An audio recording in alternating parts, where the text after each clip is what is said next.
Okay, so in this video, I want to talk more about what they're talking about. We'll keep going through this. So now they're upset because they can't write a script about what I'm going to say before I say it because I'm talking about different topics, or they're trying to guess the topic I'm going to talk about. Part of this is my point, which is that means they're not giving me ideas. I can't understand how people can be so... I don't get it. If you have to copy what I'm going to say or guess what I'm going to say, you're not the one giving me the idea. That ends that completely. So now we're not going to talk about mind reading. We're not going to talk about them giving me ideas. We're not going to change my life history. We're not going to try to figure out what happened in the past. They said, oh, they ruined it because by them talking about it over and over and over again, it's hard for them to know what actually happened because they weren't there. And you can't do something years later and expect it to be accurate. So when they lied about being present at the time, they thought that in 2024 or since 2016, they can go back in time. No one can. It hasn't been invented. Making people permanently disabled to hear voices, meaning putting voices in people's head, that's also not invented. I already did a video. Hydrogen peroxide, tea tree oil in the air takes down the inflammation. Getting rid of the inflammation, taking care of the sinuses helps. Icing the head, avoiding EMF, electromagnetic frequencies and fields helps. So now they're worried. I'm going to do their emotional state. They're worried because they feel that people will just put a bunch of tea tree oil in their ears. No, they won't. I mean, you got to in some way give people credit.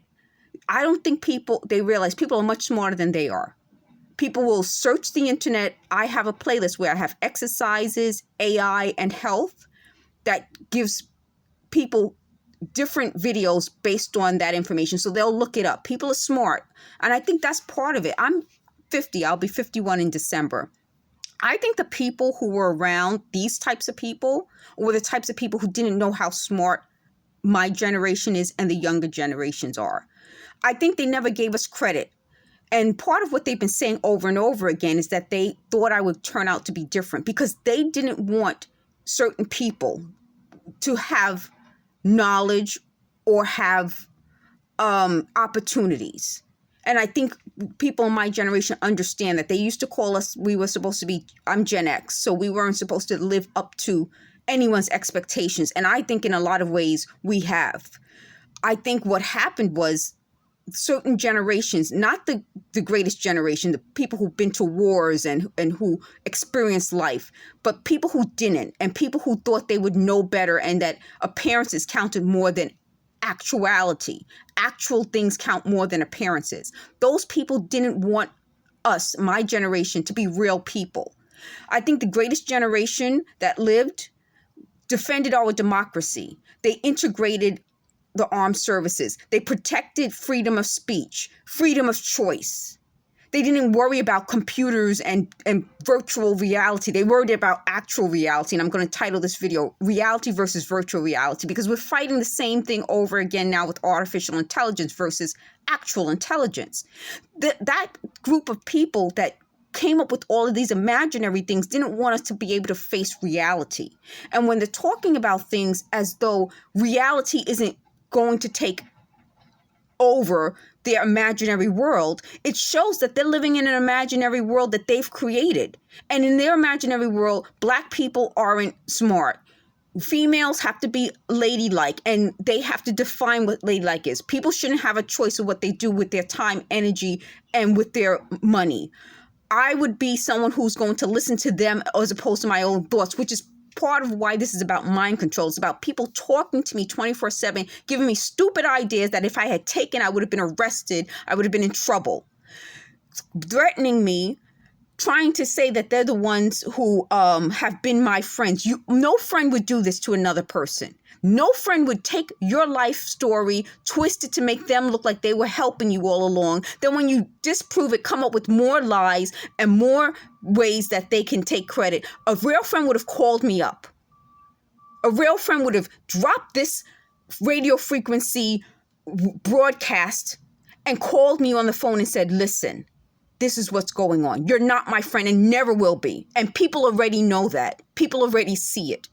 The other thing that they're trying to do is say that people who I'm in contact with via this system, meaning actual online internet, have to have expectations of me. No one who you meet online in this way, YouTube or Twitter, would have those type of expectations.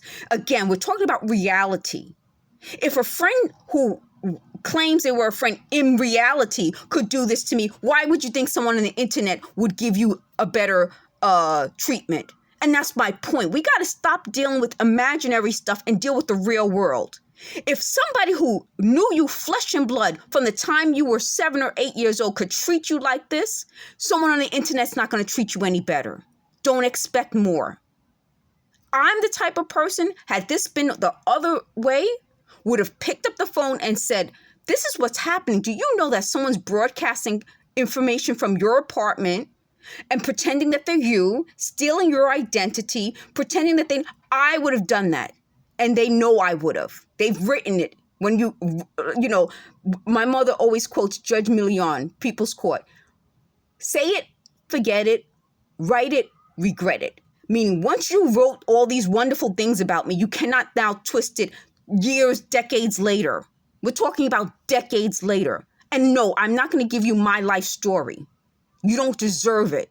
If you could do this with their stories about me, what would you do with my life story?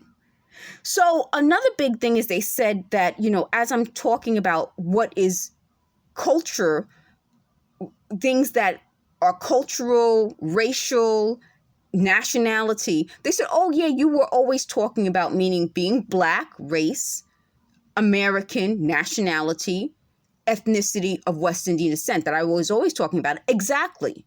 Meaning I didn't become someone that at 50 years old that I wasn't before, which was another one of the things that they accused me of. They said because I worked all of a sudden at 40 something, because I met somebody at work who was just a customer, wasn't a relationship, I changed my identity. How could I have changed my identity after seeing someone one time? That's when it makes sense. And that's why they said, oh, I just became someone who loved African culture at that time. That doesn't make sense. So I'm going to put as a thumbnail, I've been changing the thumbnails a little bit just to make sure I keep getting new information out. So I'm going to probably put as a thumbnail the proof about the high school speech on apartheid, which is really important to me, any form of apartheid. So when people lie and say, well, you